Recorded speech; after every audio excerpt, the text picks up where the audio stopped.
نحمده ونستعينه ونستغفره ونؤمن به ونتوكل عليه. أعوذ بالله السميع العليم من الشيطان الرجيم. بسم الله الرحمن الرحيم. والمحصنات من النساء إلا ما ملكت أيمانكم كتاب الله عليكم وأحل لكم ما وراء ذلكم أن تبتغوا بأموالكم محصنين غير مصافحين فما استمتعتم به منهن فأتوهن أجورهن فريضة ولا جناح عليكم فيما تراضيتم به من بعد الفريضة إن الله كان عليما حكيما. یہ پانچواں پارے ہے اور پانچویں پارے کے چند آیات کی تفسیر ہے. والمحصنات کا تعلق اس سے پہلے کی جو آیتیں ہیں اس سے ہے. اللہ رب العزت نے ارشاد فرمایا، خاص طور سے اسلامی جو تمدن ہے اور اسلام کی جو تہذیب ہے، جیسا کہ ہم نے عرض کیا کہ وہ ایک سماجی ڈھانچہ عطا کرتا ہے. لہذا زمانے جاہلیت میں شادی بیاہ کے تعلق سے، معاشرت کے تعلق سے بڑی غلط اور نہایت قبیح اور انتہائی شرمناک رسمیں اور چیزیں پائی جاتی تھیں. چنانچہ قرآن پاک نے ان پر قدغن لگایا، ان پر پابندی لگائی اور ایک صاف ستھرا معاشرہ عطا کیا اور خوبصورت احکامات عطا فرمائے. انہی احکامات میں سے یہ بھی ہے، اللہ رب العزت نے فرمایا وَلَا تَنْكِحُوا مَا نَكَحَ آبَاؤُكُم مِّنَ النِّسَاءِ، تمہارے باپ نے جس سے شادی کی ہو تم اس سے نکاح نہیں کر سکتے. زمانے جاہلیت میں یہ طریقہ تھا کہ لوگ سوتیلی ماں سے شادی کر لیا کرتے تھے باپ کے مرنے کے بعد. اسلام نے اس کو منع کر دیا کہ ہرگز نہیں. چنانچہ ترمذی کی روایت میں ہے، حضرت براء ابن عازب رضی اللہ تعالی عنہ ارشاد فرماتے ہیں کہ نبی کریم صلی اللہ علیہ وسلم نے ایک شخص کو باقاعدہ بھیجا کہ جاؤ اس آدمی کی گردن اتار لاؤ جس کے بارے میں معلوم ہوا تھا کہ اس نے اپنے باپ کی منکوحہ سے شادی کی، سوتیلی ماں سے شادی کی. تو اس قدر اسلام اس بارے میں سخت ہے. اسی طرح سے فرمایا گیا حرمت علیکم امہاتکم، اب یہاں سے آیتیں شروع ہیں کہ تمہارے اوپر حرام کر دی گئی تمہاری مائیں، تم اپنی ماؤں سے شادی نہیں کر سکتے. اور جب مائیں کہا گیا تو اسی کے اندر ماں سے جو نانی ہے، دادی ہے، پر نانی ہے، پر دادی ہے، یہ سب اسی میں شامل ہیں. وَبَنَاتُكُمْ، اور تمہاری بیٹیاں تم پر حرام کر دی گئی. اب بیٹیاں اور بیٹیوں کی بیٹیاں اور پھر ان کی بیٹیاں، یہ سب اسی میں شامل ہیں. وَأَخَوَاتُكُمْ، اور تمہاری بہنیں تم پر حرام کر دی گئی. میں یہاں پر ایک بات عرض کر دوں کہ ہمارے یہاں جس معاشرے میں ہم رہ رہے ہیں، ہمارے ہندو بھائیوں کے یہاں گوتر کا سسٹم چلا کرتا ہے. لہذا ان کے یہاں، ان کے قبائل میں بہت ساری خواتین بہنیں کہلاتی ہیں. اسلام کے اندر بہنوں کا جب اطلاق ہوتا ہے تو وہ 4 طرح کی ہیں جن کو بہن مانا جاتا ہے اور جن سے شادی کرنا حرام ہے اور جائز نہیں ہے. ایک حقیقی بہن، سگی بہن، ماں اور باپ ایک. دوسرے ہیں اللاتی بہن، باپ ایک ہو ماں الگ الگ ہو. ایک ہے اخیافی بہن، ماں ایک ہو باپ الگ الگ ہو. مثال کے طور پر ایک عورت نے شادی کی، اس سے اولادیں ہوئی، پھر آدمی کا انتقال ہو گیا، اس نے دوسرے مرد سے شادی کی، اس سے اولادیں ہوئی، تو یہ جو اولادیں ہیں آپس میں اخیافی کہلاتی ہیں. ماں ایک ہے باپ الگ الگ ہے. اور چوتھی ہے رضاعی بہن، آپ نے جس عورت کا دودھ پیا اسی عورت کا دودھ کسی اور لڑکی نے بھی پیا ہو، یہ دونوں آپس میں بھائی بہن ہیں، تو یہ شادی نہیں ہو سکتی.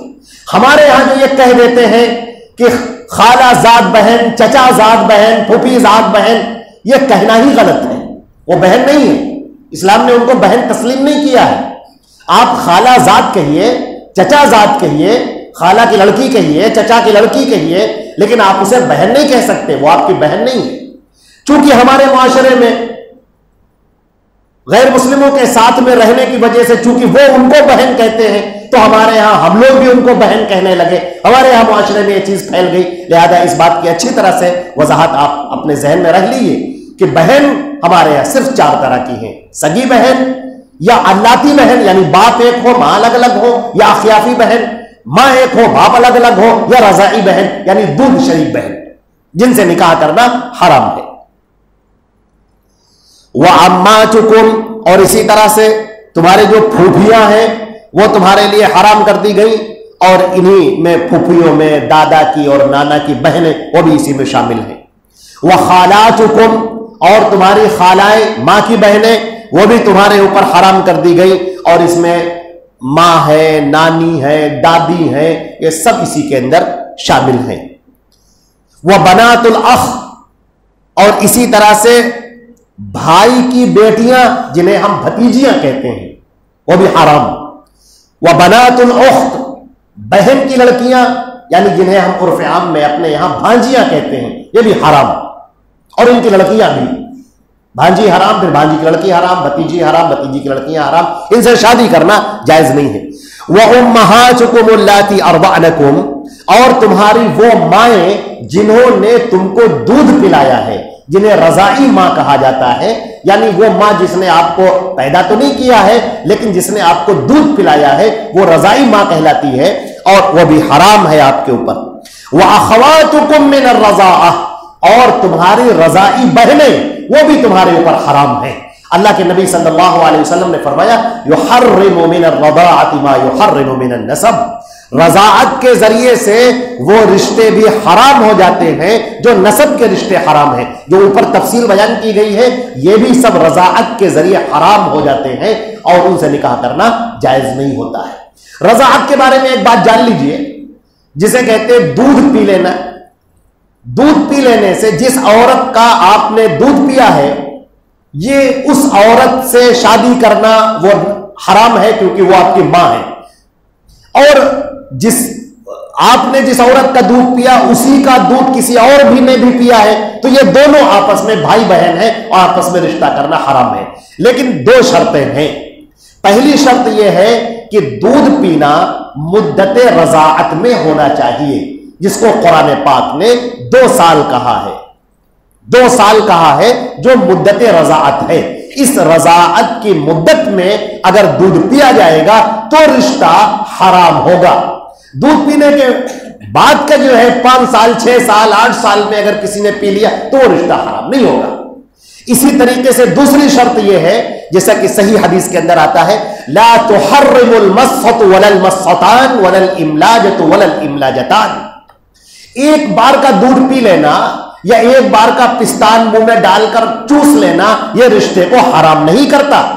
حضرت عائشہ صدیقہ ام المؤمنین رضی اللہ تعالی عنہا کی روایت ہے، صحیح و محکم روایت ہے، انہوں نے فرمایا 5 رضاعات معلومات، 5 گھونٹ اگر آدمی بچہ پیتا ہے 5 گھونٹ تو رضاعت معتبر ہوگی۔ ایک جگہ پر فرمایا گیا کہ انما الرضاعۃ من المجاعہ، رضاعت اس وقت معتبر ہوتی ہے جو پیٹ بھر کے ہو، جس سے بھوک کھل جائے۔ اور ایک جگہ پر کہا گیا حدیث شریف میں ہے ما فتق الامعاء، جو اتڑیوں کو کھول دینے والا۔ ہمارے ذہن کے اندر جو یہ بات بیٹھی ہے کہ اگر کسی عورت کا ایک گھونٹ بھی پی لیا تو بس وہ حرام ہے، ایسا نہیں ہے۔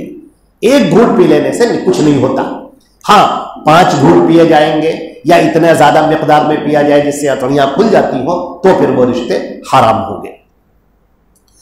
اور فرمایا گیا وَأُمَّهَاتُ نِسَائِكُمْ، اور جو تمہاری ساس ہیں، تمہاری بیویوں کی مائیں وہ بھی حرام ہے۔ ایک نکتہ سمجھ لیجئے، اگر کسی آدمی نے کسی عورت سے شادی کی، ابھی رخصتی نہیں ہوئی اور طلاق دے دی تو بھی اس عورت کی ماں حرام ہے، یاد رکھیے گا اچھی طرح سے۔ وَرَبَائِبُكُمُ اللَّاتِي فِي حُجُورِكُم مِّن نِّسَائِكُمُ اللَّاتِي دَخَلْتُم بِهِنَّ، وہ عورتیں جن سے تم صحبت کر چکے ہو، وہ اگر کوئی اولاد لے کر آتی ہے تمہارے پاس میں، تمہاری شادی اب ہو رہی ہے تو یہ لڑکیاں تمہارے اوپر حرام ہیں۔ مثال کے طور پر ایک شخص نے کسی بیوہ عورت سے شادی کی، اب اس عورت کی پہلے سے اولاد ہے، اس کی لڑکیاں ہیں، تو اب یہ اس کی پرورش میں آ گیا، یہ اس کا باپ ہو گیا، لہذا اب یہ اس سے شادی نہیں کر سکتا. یاد رکھیے. ہاں اگر ان عورت سے تم نے ابھی دخول نہیں کیا، صحبت نہیں کی ہے، تو پھر کوئی حرجہ نہیں ہے. مثال کے طور پر شادی ہوئی فوراً طلاق ہو گئی، رخصتی نہیں ہوئی، تو پھر کوئی حرجہ نہیں، کیونکہ وہ ابھی اس میں داخل نہیں. وَحَلَائِلُ أَبْنَائِكُمُ الَّذِينَ مِنْ أَصْلَابِكُمْ، تمہارے بیٹے جو تمہارے حقیقی بیٹے ہیں، ان کی بیویاں یعنی بہویں تمہارے اوپر حرام ہیں. لیکن واضح رہے جو تمہارے بیٹے ہوں. کسی کو منہ بولا بیٹا بنا لیا، کسی کو بیٹا کہہ دیا، آج سے تم میرے بیٹے، اس کا کوئی اعتبار نہیں ہے. جو تمہارے بیٹے ہیں، جو تمہاری صلب سے ہیں، تمہارے حقیقی بیٹے ہیں، ان کی بیویاں تمہارے اوپر حرام ہیں. وَأَن تَجْمَعُوا بَيْنَ الْأُخْتَيْنِ، دو بہنوں کو ایک ساتھ نکاح میں رکھنا یہ بھی حرام ہے. آدمی ایک عورت سے شادی کرے، پھر اسی کی بہن سے پھر شادی کرے، اور دونوں ایک نکاح میں موجود ہیں، یہ حرام ہے. ہاں آپ نے طلاق دے دی یا اس کا انتقال ہو گیا تو پھر اس کی بہن سے شادی کی جا سکتی ہے، اس میں کوئی حرجہ نہیں. اور یہیں پر ہم یہ بات بتا دیں کہ ہمارے پیارے رسول صلی اللہ علیہ وسلم نے فرمایا ہے کہ آدمی پھوپھی کو اس کی بھانجی کے ساتھ میں یا خالہ کو اس کی بھتیجی بھانجی کے ساتھ میں جمع کرے، یہ بھی منع ہے، یہ بھی حرام ہے. یہ قرآن پاک میں نہیں، لیکن اللہ کے نبی صلی اللہ علیہ وسلم نے اسے فرمایا ہے. اور اللہ نے کیا فرمایا ہے؟ وَمَا آتَاكُمُ الرَّسُولُ فَخُذُوهُ وَمَا نَهَاكُمْ عَنْهُ فَانْتَهُوا. لہذا تمام صحابہ کرام اس دور سے لے کر اور آج تک اس پر عمل کرتے چلے آ رہے ہیں. اس سے معلوم ہوا کہ شریعت اللہ کی کتاب اور نبی کریم صلی اللہ علیہ وسلم کے فرمان کا نام ہے. اس قرآن پاک کو سمجھا جائے گا نبی کریم صلی اللہ علیہ وسلم کے فرمان سے. اسی طرح آپ نے شغار کو منع کیا ہے کہ آٹے شاٹے کی شادی کی جائے، بدلے میں ادلا بدلی کی شادی، اور مہر کچھ ہو ہی نہ، وہی مہر ہو گیا، اس کو بھی آپ نے منع فرمایا ہے. اللہ تعالیٰ نے فرمایا الا ما قد سلف، جو گناہ تم سے ہو چکے ہیں اللہ ان کو معاف کرتا ہے. اسی طریقے سے ایک وقت میں 4 سے زائد بیویاں رکھنا اللہ کے نبی صلی اللہ علیہ وسلم نے اس کو بھی منع کیا ہے. کوئی 5 6 7 8 عورتوں سے شادی کرے یہ بھی جائز نہیں ہے. ایک وقت میں صرف 4 عورتوں سے شادی آپ کر سکتے ہیں. اللہ تعالیٰ بہت معاف کرنے والا ہے. والمحصنات من النساء، وہ عورتیں جو شادی شدہ ہیں، جن کی پہلے سے شادی ہو گئی ہے، ان عورتوں سے تم شادی نہیں کر سکتے، نکاح باطل ہو جائے گا. ہاں سوائے تمہاری باندیوں کے، باندیوں میں کوئی حرجہ نہیں. باندیاں کیا ہیں یہاں پر ہم ایک وضاحت کر دیں.